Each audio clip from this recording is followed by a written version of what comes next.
Hola, mi nombre es Oscar Jacquinde, soy historiador, psicoanalista y como tal formo parte del proyecto Alteridad, donde nos dedicamos, entre otras cosas, a la formación continua en psicoanálisis.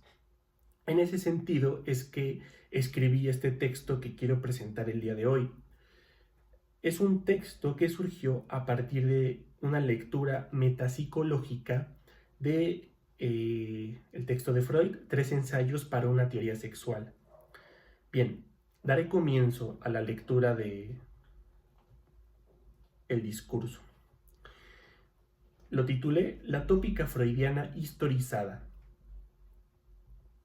Tras una lectura de tres ensayos de una teoría sexual, en la que el propósito era recuperar el ensamblaje metapsicológico del texto, véase, la intervención de la tópica, la economía y la dinámica en el pensamiento, la argumentación y la estructura del escrito, pronto me encontraba con la dificultad de hallar la tópica, particularmente las instancias y localidades del aparato psíquico.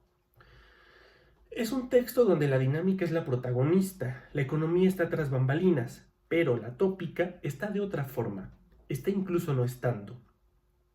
Ya no nos topamos con la referencia y localización constante a propósito del inconsciente, el preconsciente, la conciencia, el polo motriz y el perceptivo. Freud ya no argumenta. Tal proceso tiene lugar en el inconsciente. La referencia localizadora ya no apunta a estas instancias, sino a otra cosa, a las llamadas fases, las épocas, los momentos con los que se podrá identificar el transcurrir, los trabajos que intervienen en unos procesos. Así, la fase oral, anal y genital, luego fálica, toman el lugar protagónico de las anteriores instancias tópicas. ¿Cómo y por qué? Bien, desde el proyecto de psicología para neurólogos, con mayor expresión de la interpretación de los sueños, Freud nunca deja de demostrar la operatividad del factor dinámico, tanto en la economía como en la tópica. En ese sentido, no es simplemente que apunte, tal proceso tiene lugar en el inconsciente, sino que expone que, por ejemplo, el desplazamiento acontece particularmente en el inconsciente, pero también interviene el preconsciente, de donde provendrán las otras representaciones a las cuales se puede realizar el desplazamiento. Todo gracias a su operador dinámico llamado represión. De este modo, se hace comprensible que la dinámica como factor que incluye las pulsiones, la represión, la resistencia, la libido, es flujo, es desplazamiento constante. Los ritmos y sus destinos los marcan los otros factores, economía y tópica respectivamente. La tópica, sus instancias, están en una interacción producto de la dinámica, la cual establece la relación entre ellas y por ende se disponen en una alteración constante, propiciada por las pulsiones que las transitan. Por tanto, tenemos una primera notificación del cómo las instancias ahí están, pero de una forma diferente, forma que es dinámica y que por ahora tendrá que ser atendida como las fases. En términos del por qué. Por un lado, lo anterior ya responde un poco a esta pregunta. La propia fuerza de la dinámica es lo que impone que las instancias inconsciente, preconsciente y conciencia, polos motriz y perceptivo, no permanezcan en la esterilidad de un lugar inmóvil, quieto, inerte a los movimientos. Por otro lado, habría que considerar un par de cuestiones. Primero, las cualidades del inconsciente que ya para 1905 Freud tenía claras.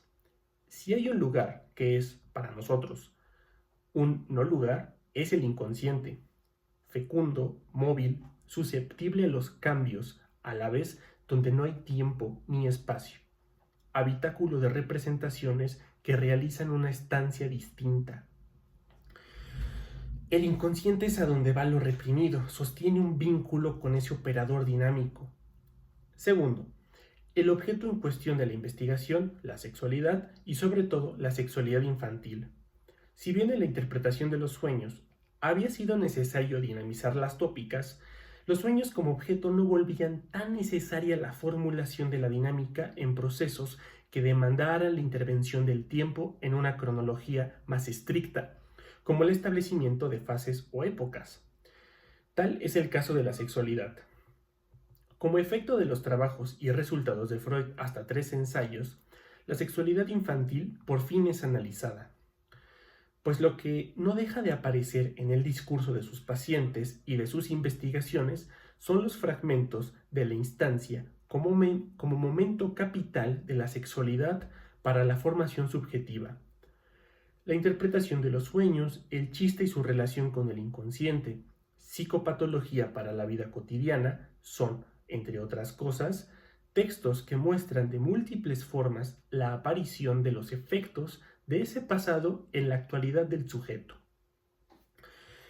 La sexualidad infantil en ese sentido es pensada históricamente, como un proceso, con sus cortes temporales, con sus periodos como el de latencia, y por supuesto, con una configuración que no cesará de mostrar sus efectos en la sexualidad adulta venidera. Con lo anterior, podemos observar que 3 ensayos es un impas en la metapsicología, en el trabajo de Freud y en el psicoanálisis. Momento de confluencia de múltiples problemáticas que agregarán complejidad al empleo de la metapsicología en general, pero con mayor expresión en su tópica y su dinámica. Para empezar, la sexualidad infantil es enunciada, gran dilema. El objeto de investigación amerita pensarlo históricamente. El sujeto en su transitar por la sexualidad en su tránsito por los acontecimientos del exterior, marcados por el lenguaje, el otro con O mayúscula, la cultura, el azar, la contingencia. Freud formuló preguntas odiosas que más nunca dejaron de incomodar. ¿Cómo es la sexualidad infantil? ¿Cómo afecta la cultura a la sexualidad? ¿Cómo responde la sexualidad a los efectos de la cultura? Preguntas que provocaron la invención de nuevas instancias en la tópica, ello, superyo, de una llamada segunda tópica, y con ello la intervención del texto por los siguientes 20 años. Bien, planteado el problema, quisiera proponer una reflexión histórica sobre la tópica. No hacer la historia ni la historiografía de la tópica, sino el transcurrir histórico de la tópica. Quisiera reflexionar a la tópica no como los lugares inertes e inmóviles del aparato psíquico por donde pasan las pulsiones, como si la dinámica fuera la única que se desplaza con sus energías. Habría que pensar a todo el aparato psíquico como un no lugar. No está fijamente localizado, únicamente, sino que está siendo. Ciertamente, la tópica implicó la innovación de una localización de las instancias psíquicas en un complejo aparato, pero la tópica metapsicológica parece ser mucho más compleja que esta especificación topográfica del esquema. Por lo tanto, tal como la fase oral, anal y genital, que más que un lugar fijo tienen como lugar al proceso, a la cualidad de lo que transcurre, así habría que pensar en el inconsciente, el preconsciente y la conciencia. Ni qué decir del ello, el superyo, el yo que están siendo. Cito, es posible descifrar el aparato psíquico mediante una doble analogía, la de los modos de inscripción a la manera de una escritura y la de las localizaciones a la manera de una neuroanatomía. Doble manera de representarse los procesos. Cierro la cita. Eso es la tópica, una manera de representar los procesos. De ahí la pertinencia de proponer, en términos de la manera de la escritura, un apéndice de esa escritura, la cual sería la historización. Ahora bien, Freud dejó claro que la tópica servía para una referencia de estos procesos inconscientes. Cito de nuevo. Este conjunto es representable como una seriación análoga a los lentes de un telescopio. No nos remite únicamente a un orden espacial, sino a un orden temporal determinado por el recorrido de la excitación. Por ende, cierro la cita, por ende, podían ser tomados como, vuelvo a citar, puntos ideales en donde se forma la imagen. Cierro la cita. Entonces, ¿por qué proponer una representación histórica de la tópica? Por 2 motivos.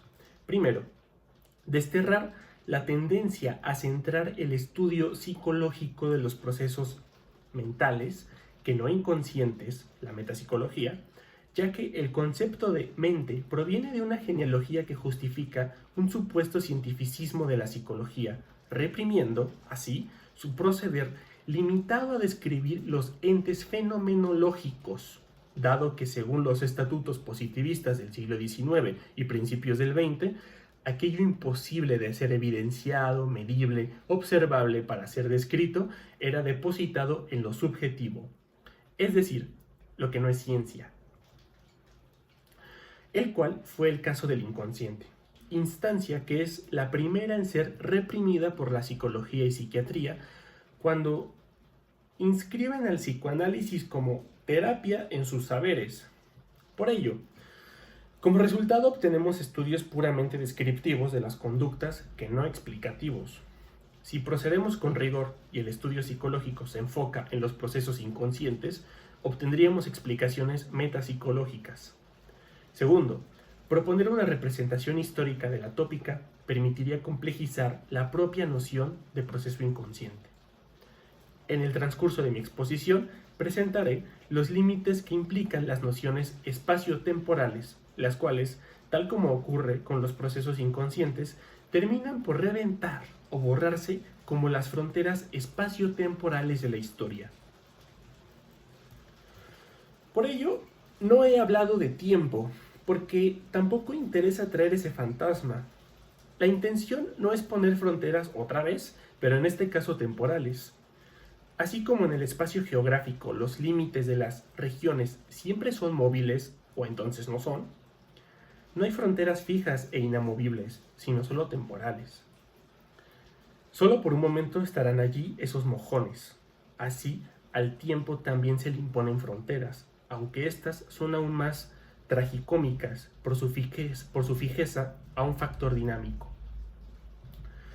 Freud, al igual que la historia, no cesa de ilustrarlo con esa tragicomedia, supuestas fases que debieron haber tenido su inicio y su punto final en unos periodos positivamente delimitados y que tienen efectos en otras actualidades. De haber un desfase, se dirá, patología, anormalidad, anacronismo. Psicólogos, psiquiatras, pedagogos, historiadores y demás sujetos supuestos al saber plantean inconformidad en sus respectivos campos bien delimitados. Porque, y considero que esto vale para todos, el inconsciente acontece. Así escuchamos. La Edad Media terminó en tal momento. El capitalismo no es tal sino hasta mentado año. Su hijo está en el periodo anal y ya no debería. Por ello, la propuesta no es temporalizar a la tópica, sino pensarla a la luz negra de las historicidades, particularmente las propuestas por Michel Foucault, Michel Desserteaux, François Châtelet, a la vez, aunque solo en un segundo plano, implicando la problemática de la subjetividad más plegado hacia las enseñanzas de Deleuze y haciéndolas dialogar con el trabajo de Néstor Bronstein sobre la memoria. Procedamos, pues, con lo recuperable de la historia para la tópica. Pregunto, ¿qué es la escritura de la historia, sino la tópica de los procesos históricos? Cito, así, para el pensamiento historiador, la existencia humana es, en su modo de ser fundamental, existencia temporal, profana o terrenal. Por supuesto, más allá del tiempo sensible que transcurre hic et nunc, pueden perfilarse nociones omnitemporales o atemporales. En la medida en que todo dato humano se produce en la esfera del devenir, es decir, en ese dominio único en el que cada momento se presenta como decididamente diferente y nuevo. Cierro cita. La condición sensible profana que Châtelet apunta consiste en la sensibilidad o bien advertencia, reconocimiento y conciencia del transcurrir temporal y terrenal. Este último de gran importancia, pues implica un tiempo distinto del tiempo mítico, digno de ser relatado por ser el tiempo de los dioses, así como el tiempo natural del cosmos. Lo terrenal, en cambio, se refiere al tiempo profano, nominado así por su condición mortal y debido a ello es políticamente indigno. El tiempo terrenal es falto y no necesitado por sí solo de mayor significación hasta que algo ocurre. La historia que está en el fondo del escenario de la condición sensible profana para Châtelet es la de las guerras médicas hasta el dominio de los macedonios y los acontecimientos que se suscitaron en ellas y tras ellas. Lo que propone aquella condición es la necesidad política por restaurar un orden.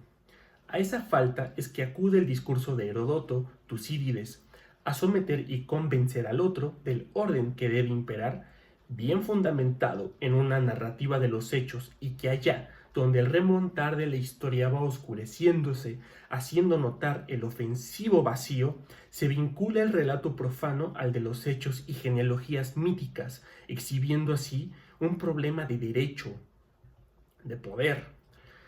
Una cuestión de lugares, posicionamientos, implica por semántica al poder, la política y la subjetividad, subjectum. Bien, lo que conviene destacar sobre este nacimiento griego, además de ser la conciencia histórica que habilitará a los historiadores del siglo XIX, es el vínculo radicalmente diferente con la realidad psíquica profana, que hizo un primer gran esfuerzo político por no entregar toda la significación e intervención de la realidad al pensamiento metafísico. Sin duda, las condiciones de elaboración discursiva e historización del pensamiento sensible profano son metafísicas. Es una de las cualidades del lenguaje, del cual el resto de la historia occidental podrá aprovechar para determinar supuestos destinos providenciales. Sin embargo, queda un resto, una diferencia, que es la grieta en la que este trabajo habita y es lo destacable de aquel nacimiento. Pienso que la condición sensible profana es aquella que habilita las condiciones de posibilidad para pensar un factor psíquico, como la tópica freudiana, de una manera histórica. Y no solo espacial, ni tampoco vectorizable, como pretendería ser la historia providencial. Si la condición sensible profana habilita la posibilidad para historizar la tópica, se debe precisamente a la conciencia respecto al pasar del tiempo profano. Es la noción y concientización de los procesos, incluso antes de registrarlos gráficamente. Lo que tenemos aquí es apenas la concepción imaginaria, ideal, de los procesos dinámicos, sus entramados y la contingencia de los mismos que trajo pura angustia, a la cual buscaron suturar con el entrelazamiento del devenir profano con el devenir mítico. Si bien este entrelazamiento mítico-profano habilitaría esta lógica histórica metafísica, es importante destacar el momento previo a esa vinculación, aquel donde la sensibilidad sobre lo mortal lleva al sujeto a concientizar aquella falta, ese ofensivo vacío del que su efecto es la angustia. Esa conciencia angustiada frente a lo imposible es lo que emociona, pulsiona al sujeto a hacer algo con esa angustia. En este caso, vemos cómo la solución fue crear y poner relato, ante todo relato histórico, y si es histórico es político. Metafísico o no, no es lo importante por ahora, sino elucidar la estrategia hecha para cubrir ese agujero. Châtelet lo tituló El nacimiento de la historia. Cito: la imagen privilegiada que domina al espíritu historiador es el del vector orientado que va hacia un punto del pasado a otro, el futuro. Sin duda esta imagen desconoce dos aspectos muy importantes del pensamiento actual. Por una parte, el hecho de que una línea, aunque tenga una dirección, representa mal la complejidad, la imbricación de los acontecimientos que sin cesar se interfieren en niveles de causalidad diferentes. Toda repetición queda excluida, que únicamente existen en la afectividad histórica reanudaciones que reiteran, que siguen de nuevo, necesariamente con otra forma, los caminos antiguamente recorridos. Por supuesto, cierro la cita, por supuesto, no podemos demandar al mundo griego una historia despejada de la lógica metafísica y el vector unidireccional. Por ello apuntaba que de momento no era lo importante. Sí lo es para la perspectiva histórica con la que organizo esta propuesta. Por ello, ha de retomarse esta representación del transcurrir de los acontecimientos, pensada en una implicación e interferencia en distintos niveles de causalidad, al igual que la reanudación que se reitera de nuevo, con otra forma, los caminos antiguamente recorridos. Esta es la forma en la que Freud piensa la sexualidad en tres ensayos, un pensamiento histórico todavía más complejo que el de sus contemporáneos historiadores, pues además de que la historia para 1905 estaba atorada con el positivismo, jamás podría habérsele ocurrido la idea de una reanudación, una reiteración de otra forma. Mucho menos se le podría haber ocurrido qué podría ser eso que se reanuda. Para responder pronto, lo que se reanuda y reitera de otra forma, caminos antiguamente recorridos, es la subjetividad. Pero de eso hablaré más adelante. Con sus pacientes, Freud no dejaba de encontrarse con estas cualidades históricas.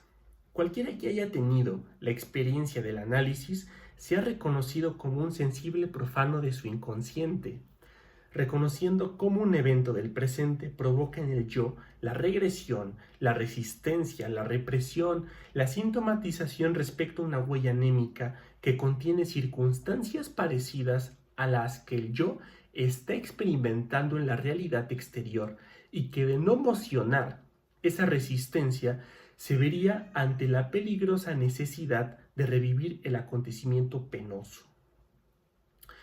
Estos procesos antes inconscientes se vuelven conscientes a medida que el análisis opera con efectividad. Entonces, el paciente, ahora más o menos consciente, se encuentra recorriendo caminos antiguos, siempre de otra forma, dado que siempre es otro el sujeto, y siempre son otros aquellos caminos primitivos. Incluso el concepto de la repetición, el acto repetitivo peculiar de la neurosis obsesiva, se vuelve plausible de reflexionarse, no como una repetición, sino reactualización, mismo orden simbólico, diferentes condiciones históricas.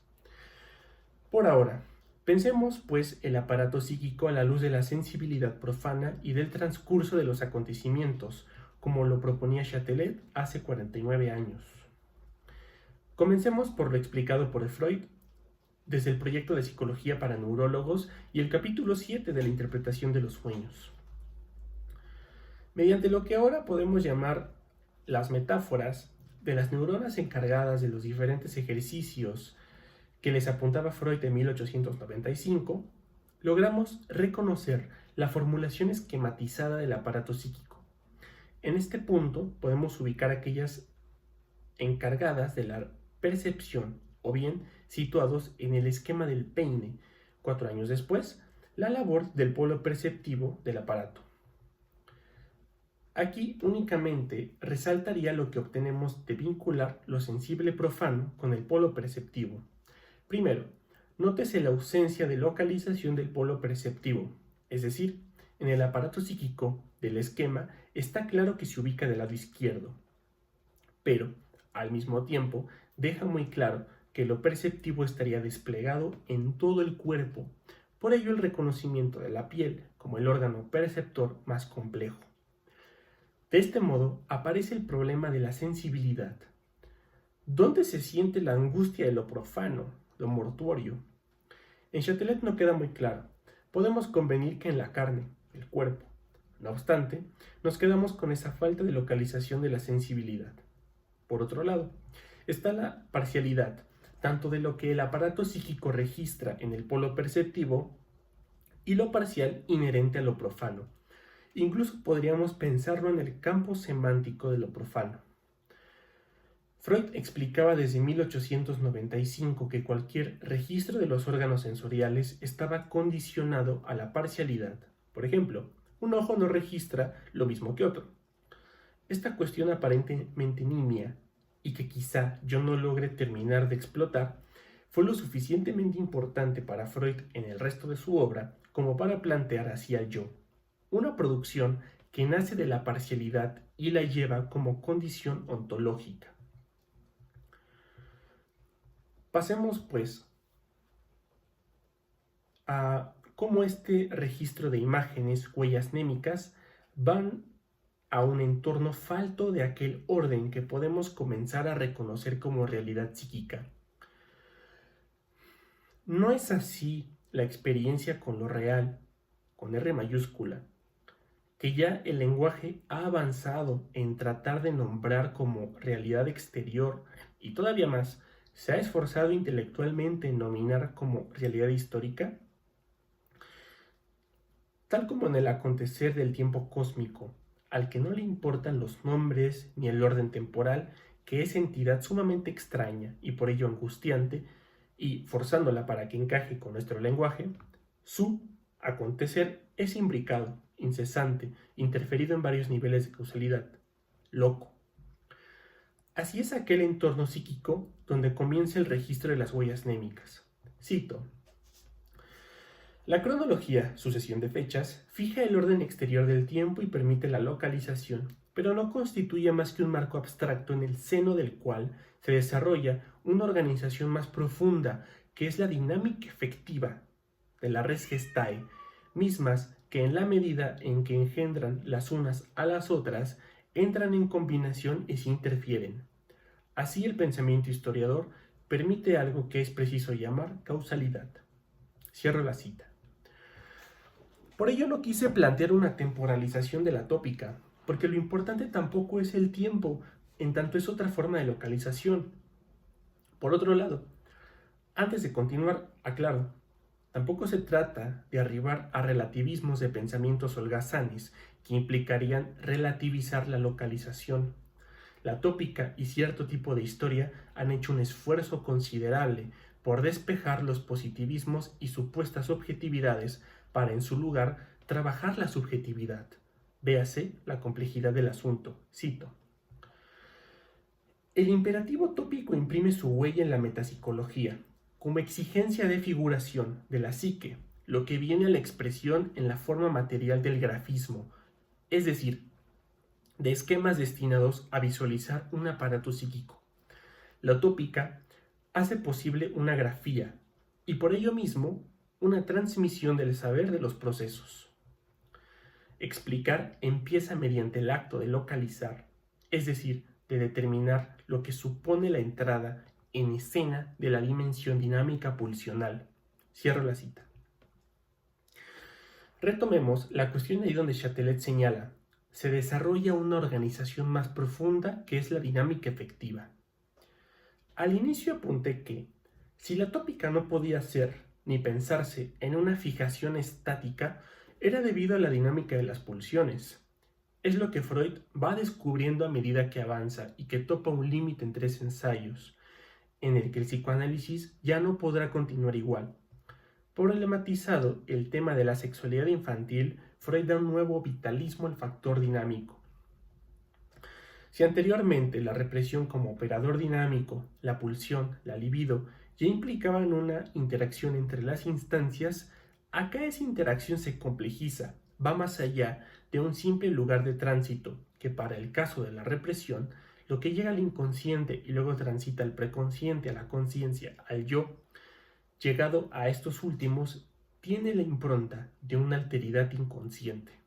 Para ser aceptada por el yo, esa representación, antes desagradable, adquiere una cara distinta, un enmascaramiento. ¿Qué es, pues, la dinámica, además de movimiento del flujo energético? Es enlace, es vínculo, la relación entre las instancias, aquello que las vitaliza, que impide que sean meros lugares pasivos.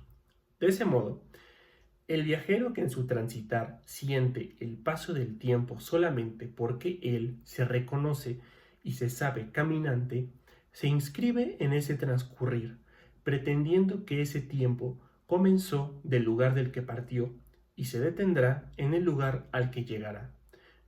Incluso, si en su viaje decide parar a observar el entorno, podría considerar como buen antropólogo que el transcurrir del resto de los tiempos también ha parado, para situarse en el aquí y el ahora sincrónicos, y sin embargo se mueve.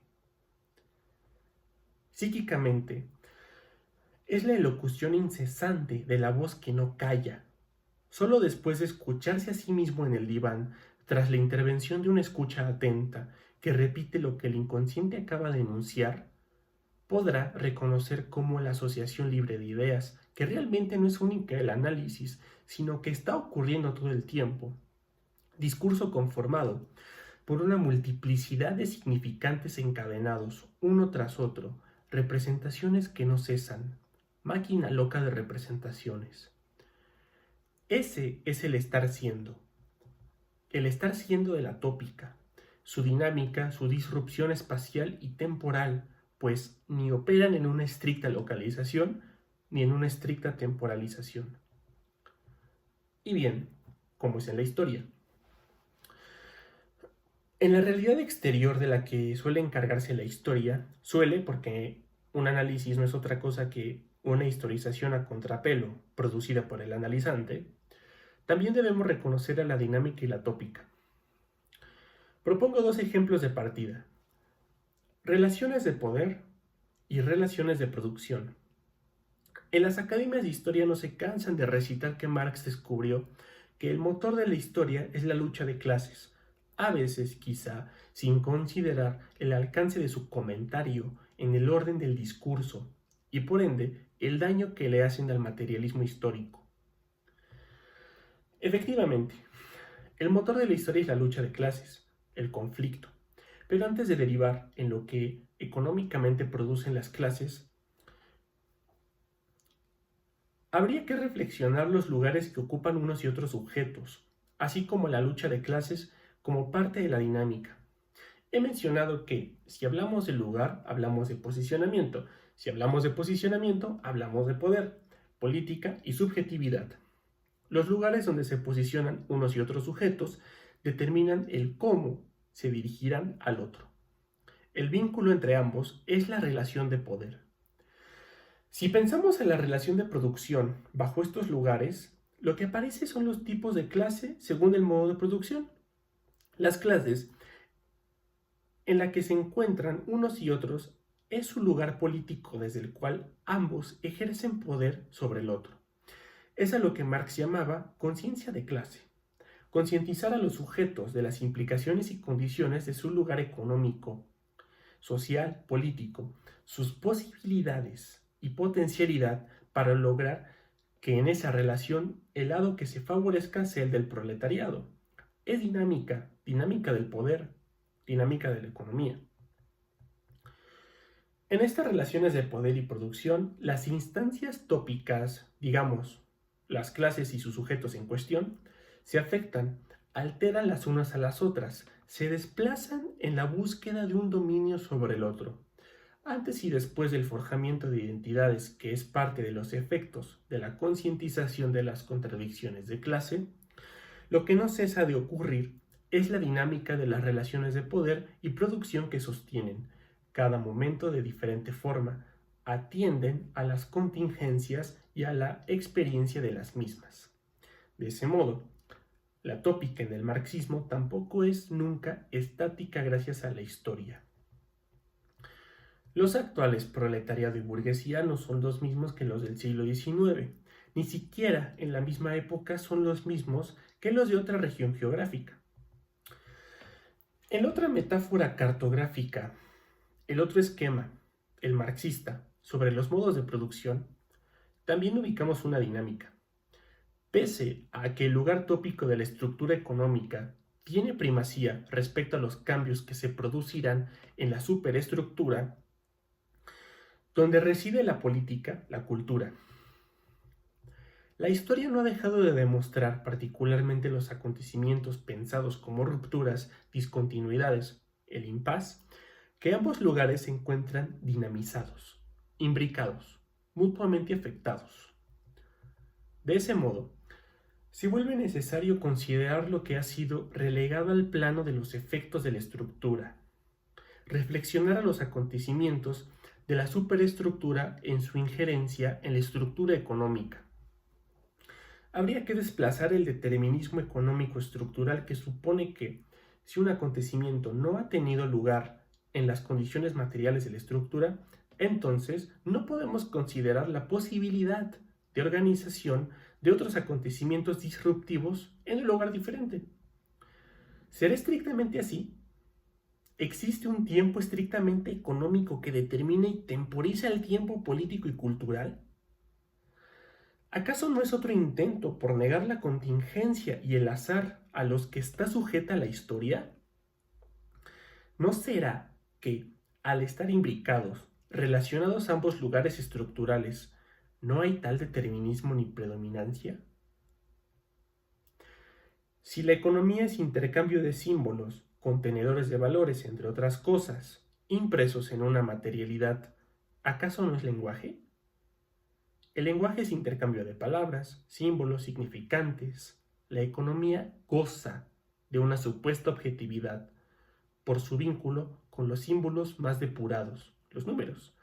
Pero al cabo el lenguaje, ese que es harto flexible, contingente e inconsciente. Si la apuesta es por un determinismo de una estructura apuntalada en la economía, valdría la pena reconocer que en tanto el lenguaje está sujeto al inconsciente y sus efectos son azarosos. Consideremos un ejemplo de esta dinámica. Curiosamente, en esta escritura de la historia tópica que intenta representar los procesos y esa dinámica efectiva de la que habló Chatelet, parece que la historia solo alcanzase a ver la economía como una dinámica, como parte de, o el motor, si es una historia económica, de la historia. Con Freud vimos que de hecho la economía es otro factor. ¿No será que más bien esa dinámica efectiva sea precisamente la dinámica del inconsciente?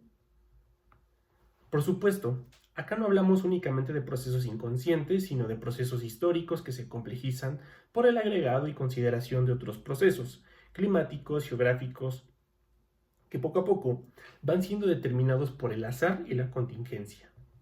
Quizá solamente habría que considerar la contingencia de la dinámica freudiana, de los procesos inconscientes al estudio de los procesos históricos. Destacaré el ejemplo de Chatelet, a propósito de la consideración de esta dinámica. Evidentemente, él no nos habla de inconsciente, pero sí de política, o bien subjetividad. Aborda sintéticamente el nacimiento del pensamiento sensible profano a mediados del siglo V, entre las guerras médicas y la instalación del Imperio Macedonio, el forjamiento de un vínculo entre el pensamiento mítico y la conciencia perenne del hombre, traída por la conmoción que dejó el fin de las guerras. No solo eso, el mundo griego asistió a un intercambio de lenguaje que ocasionó la revolución técnica de la época. Cito: las concepciones de la práctica agrícola, del arte de la medicina, de la ciencia y del urbanismo son profundamente modificadas. Todo lo que los navegantes, los comerciantes, los artesanos del siglo precedente habían inventado o descubierto, toma una nueva significación y entra en la vida cotidiana de los hombres. Ya no es simplemente decir, se convierte en manera de decir, de sostener y probar lo que se dice, la voluntad de justificar el orden existente o de descubrir una organización más profunda que explique la estructura de lo dado. Cierro cita. Así, entre los conflictos políticos, culturales, armados, las relaciones entre las naciones y entre los individuos se volvió en necesidad de saber sobre el otro, realizar informes detallados respecto a sus genealogías y culturas, instaurar y legitimar un orden.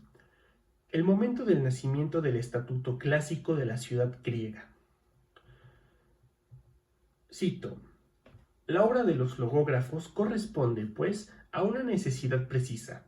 Es importante en tal eventualidad presente poder evocar con certeza el pasado y hacer valer los actos anteriores de la ciudad para justificar su buena fe y su derecho. Todavía hay más. En la medida en que subsisten las formas antiguas del pensamiento antiguo, se tienden a fundar el organismo político. De igual manera que se aseguraba la nobleza, dándole por ancestro un dios o un héroe. Es así como el devenir profano se une al tiempo sagrado de la leyenda y se introduce la idea de una continuidad histórica que va de los orígenes míticos a a un pasado propiamente político. Cierro cita. Lo que interesa, por tanto, es mostrar la importancia de la dinámica en términos de su manifestación en forma de vínculo, de relaciones entre sujetos, entre lugares dinamizados. El tipo de relación, en este caso, es variado: político en su forma bélica, diplomática, matrimonial, comercial. En el caso del psicoanálisis, el tipo de relación es pulsional. Sin embargo, para ambos casos, pensemos en cómo dichos lugares están lejos de ser inertes, tanto así que se vuelve imperioso la necesidad de un orden que traiga estabilidad a lo que es móvil. Por último, toca abordar la cuestión de la subjetividad. Abordo el tema, ya que me parece otro buen referente para mostrar la historicidad de la tópica ante los rigurosos parámetros espaciotemporales. Deleuze abordó el problema en un curso sobre Foucault, al que tituló La subjetivación. Desde su filosofía, definió a la subjetividad como la forma en la que está constituido el sujeto. Discursivamente, claro. En ese sentido, apoyado en los trabajos de Foucault, particularmente los volúmenes 2 y 3 de la historia de la sexualidad, de los cuales principalmente problematiza la amplia temporalidad en la que se extiende el objeto en cuestión, lo que Brodel llamaba larga duración, aunque en un uso radicalmente distinto al de la letanía descriptiva del paisaje geográfico. En consecuencia, explica que la subjetividad es lo que demanda ser trabajado en una larga duración, pues representa la cualidad muy particular, dice, cito: si la subjetivación implica este fenómeno completamente insólito en Foucault de la larga duración, me parece que es por una razón simple. Ven que en el dominio del poder nos hemos olvidado muy rápidamente de los poderes que ya nos ejercen. Los viejos poderes se ven afectados de un olvido radical. Ya no tenemos nada que hacer con ellos. Desde el momento en que un poder ya no se ejerce, se olvida a toda velocidad. Los conocimientos inútiles, los conocimientos superados, son completamente olvidados también, a otro ritmo. Pero ¿quién recuerda, salvo los historiadores, es decir, salvo los perversos, los viejos conocimientos que ya no sirven? Están los circuitos turísticos. Ahí se hacía la harina de tal manera. En cambio, en materia de subjetivación, pasa algo muy curioso. Las más viejas subjetivaciones, es decir, las maneras de constituirse el sujeto, eso es la subjetivación, la manera en la que tú, yo, uno se constituye como sujeto. Por más completamente inadaptadas que sean, continúan trabajándonos de una manera extraordinaria. En el dominio de las subjetivaciones no hay arcaísmos. Las subjetivaciones más anticuadas, las menos actuales, surgen gracias a uno de nuestros gestos y cada uno de nosotros no cesa de tomarse o por un griego o por un primer cristiano. El verdadero nombre de la subjetivación es memoria. Su otro nombre, cierro cita, es memoria. Es discurso, es lenguaje transmitido generación a generación, involuntario, expresado hasta en el más inconsciente de los gestos, las muecas, los tonos, las formas de enunciar las palabras y las mismas palabras. Ello es lo que rompe con el estatuto fijante de una tópica historizada, y qué mejor lugar para expresarlo que en el psicoanálisis, la memoria, el discurso del otro con O mayúscula, hablando. El sujeto del inconsciente de que replica palabras que ni siquiera pertenecen a sus padres, sus abuelos, sino a generaciones antiquísimas. Cito: el sujeto es así el soporte de tres memorias, la suya, la del otro y la sedimentada como ideología a la que se da en llamar historia. Podríamos decir que tiene tres memorias, o tres memorias lo tienen: la personal, semántica y episódica hecha de datos y de recuerdos; la colectiva, compartida en los grupos a los que pertenece; y la histórica, instilada en la escuela como conocimiento científico de acontecimientos pasados, parte presunta de una no menos presunta historia universal. Cierro cita. Por tanto, la peculiaridad de la subjetividad es su carácter transitivo, o en psicoanálisis transferencial. De ahí que no se rija por la inoperancia de los ejercicios políticos ni sus mecanismos, dispositivos, instrumentos. Por ende, el anacronismo no puede sujetarla. Asimismo, es esta dinámica de la transferencia la que permite los vaivenes del sujeto, conocidos en la clínica como regresiones entre las fases, o bien el desplazamiento subjetivo a un lugar, una época infantil, en la que el sujeto actual se vuelve a colocar debido a la falta de significación de un suceso antiguo, o el vínculo con una persona con quien se realizó la transferencia en el lugar de alguno de los padres, o bien el tema de la repetición de un acto. Por ende, tenemos el lugar tópico, que sería la subjetividad, junto a la dinámica en la transferencia y las pulsiones que se juegan para realizar la primera.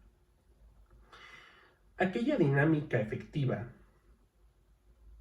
de la que hablaba Chatelet como organización aún más compleja detrás de los acontecimientos, lo que permite una reiteración, reanudación, la toma de postura de lugares lógicamente anacrónicos, pero subjetiva e inconscientemente cargados de un sentido otro, todavía presto para descifrar a partir de estas tres memorias que sujetan al sujeto, de las que es sujeto individual, colectiva e histórica. Hasta ahora, había expuesto la movilidad de la tópica a partir de ejemplos con el aparato psíquico y la historización de las instancias en juego. No obstante, la subjetividad podría ser el mejor ejemplo de la movilidad de la tópica. La subjetividad es muy extraña. Etimológicamente se explica como postura, un lugar, subjectum, colocado, puesto, yacido debajo de. Si seguimos a Deleuze, sería la constitución puesta debajo de, la forma en la que uno se constituye como puesto debajo de, o bien sujetado a. Si agregamos a Bronstein, diríamos la forma en la que uno se constituye como puesto debajo de la memoria, sujetado a la memoria, la del uno y la del otro. En ese otro está la comunidad y la historia. Deleuze advertía que en la subjetividad no había arcaísmos, anacronismos. Entonces, en pleno siglo XX, un sujeto se subjetivaba como un griego clásico o un primer cristiano, debido a la invocación del otro, o bien rememoración de unas posturas aprendidas y reactualizadas según lo ameriten las necesidades subjetivas frente a las circunstancias azarosas del exterior. Lo que le faltó al Foucaultiano fue la consideración del inconsciente, o bien, si no quería tomar postura en el psicoanálisis, considerar lo que mencionó Chatelet, muy de paso, tristemente oculto entre sus páginas, una dinámica afectiva. Por supuesto, la subjetividad continuaría extrañísima si no reconociéramos la dinámica pulsional, inconsciente, que más que moviliza hacia todas partes un fenómeno que por definición está, ocupa un lugar. En ese sentido, considero con mayor pertinencia la expresión de la tópica como un lugar que está siendo, un no lugar, un lugar que se desplaza gracias al lenguaje que trae ese representación de algo. Con ello concluyo específicamente la exposición sobre la tópica historizada. Sin embargo, no quisiera concluir la totalidad de este discurso sin apuntar algunas consideraciones respecto a la historia. Ya que hablé de memoria colectiva, es importante apuntar que Bronstein hace una muy necesaria crítica a esa llamada memoria colectiva. Cito: Las comunidades recuerdan solo si les conviene. En verdad, podría decirse que no hay memoria colectiva, sino instrucción colectiva, fabricada con el sabio montaje de recuerdos, es decir, ficciones utilitarias. Desde el siglo pasado es bien notorio en los trabajos de Marc Bloch, Lucien Febvre, y luego retomados por Jacques Le Goff, Georges Duby y compañía, en una ola entusiasma del intelectualismo que consideró que, con los hallazgos científicos de la antropología y la psicología, se podía llegar a exposiciones sobre la verdad de las mentalidades de los sujetos del pasado. En esa coyuntura, aclamaron y repitieron una y otra vez el concepto memoria colectiva, mentalidades, imaginario colectivo y el atroz inconsciente colectivo, sin resolver la negligencia de apuntalar un problema de lenguaje a una noción pretendidamente orgánica, al referirlo como mentalidad, o bien la memoria como un producto de las facultades orgánicas del cerebro. Sí, negligencia, para el momento en que escribían, pues ya el psicoanálisis de Freud y Lacan había dejado más que claro que la psique no era un problema orgánico, trasladado de la noción alma, espíritu a la sustancia y luego a la bien mañosa noción mente, self. Con ello, políticamente laicizado para ser aceptado como objeto científico. Con lo anterior, observamos solamente de repaso un acontecimiento político del siglo XX, en que no solo interviene el positivismo en el tema de la subjetividad, abordando sus problemas como los problemas de la mente, sino que la memoria también se introduce en el paquete cientificista. Cualquier disciplina que la trabaje y que en algún momento de su arqueología del saber, llámese psicología, historia, antropología, sociología, incluso el psicoanálisis institucionalizado, la IPA y compañía, haya ortopedizado sus estatutos para acoplarse al método científico, concluyó por reprimir el pliegue discursivo de la memoria. Así, pasa con la memoria colectiva. Se ordena la instrucción colectiva de reprimir un significante. Cállese, jurad silencio. Olvídese que esto alguna vez tuvo que ver con bellos relatos. Pudenda Origo. Además, este imperativo de olvido implica un mecanismo. La represión de un recuerdo trabaja la separación del afecto que produjo determinado evento de su representación. Al efecto que este aislamiento produce se le llama síntoma. En cuanto a lo que vengo trabajando respecto a la historia y los demás saberes, pasa algo similar. Cito. Puesto que cada uno tiene sus propias memorias y está en condiciones de evocar los acontecimientos anteriores, tales como el yo los ha conservado, era lógico esperar que la memoria comenzase por ser tratada dentro de los marcos teóricos de la vetusta psicología de la conciencia, como una función individual, como una facultad del alma, inherente a la esfera intelectual. Así se hizo.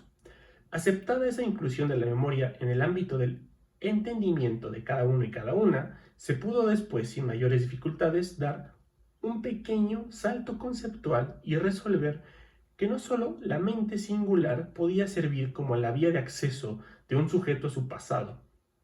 Además de la memoria individual, habría por lo menos otras dos modalidades de la memoria que extenderían sus efectos más allá de la persona, única y aislada. Dos formas que son transindividuales, la memoria colectiva y la historia. De modo que el reconocimiento del pasado podía dividirse, y clásicamente se dividió, en dos vertientes, la memoria y la historia. Por tanto, el efecto de este aislamiento de la memoria a propósito de su organización discursiva no solo implica el olvido de esta genealogía, sino su retorno en otra representación mañosa y perversa, porque es igual de discursiva, pero opera como si no lo fuera. Los asuntos de memoria colectiva quedan a cargo de la antropología, la etnología, mientras que la historia, con la H mayúscula, organiza y define la verdad de los relatos que le llegan para forjar una memoria institucional, nacional. La memoria individual correría a cargo de los saberes psi. No, la memoria, la subjetividad, es un problema del discurso, del lenguaje. Pues bien, es el lenguaje el que dinamiza la tópica, el que la dispone a la dinámica de la transferencia. Lo que no deja de manifestarse como contingencia en la historia es la subjetividad. Mismo problema en el psicoanálisis. Cualquiera que haya sostenido un análisis podrá elucidar su acto recital de una memoria que no es suya, sino de otro, que incluida su memoria individual, aquella registrada por el polo perceptivo, se dispone a una velocidad incalculable al discurso del otro. Para eso están los significantes. Tan pronto se introduce una experiencia extraña, el discurso ya la espera para formarla en su memoria del yo. Posiblemente, la práctica de enseñar los procesos psíquicos a la usanza de una evolución bien temporizada y delimitada entre periodos corresponda a los intentos de los saberes psi por despejar el problema que trae la subjetividad para las pretensiones de la formalización de una identidad, individuos funcionales y estrategias para el desarrollo de un yo fuerte. Partir del problema de la subjetividad, la historia, la contingencia, el azar, la metapsicología, implicaría afrontar el constante problema del resquebrajamiento, particularmente del yo como instancia realizada. Implicaría afrontar el quiebre de las supuestas etapas bien organizadas para en su lugar trabajar con el inconsciente. El problema no es localizar, de hecho, como lo vimos, implica un primer paso para explicar. No estaría fácil ingeniar un aparato psíquico o una grafía con vectores que señalen los acontecimientos y puntos clave de los procesos históricos. Más bien, el problema es creer en la estricta e inmóvil ubicación de estos puntos ideales que forman imágenes tendientes a desaparecer. Fin. Muchas gracias y espero les haya gustado y esto sirva para mover un montón de problemáticas y, como dije al principio, sirva para la discusión y el debate.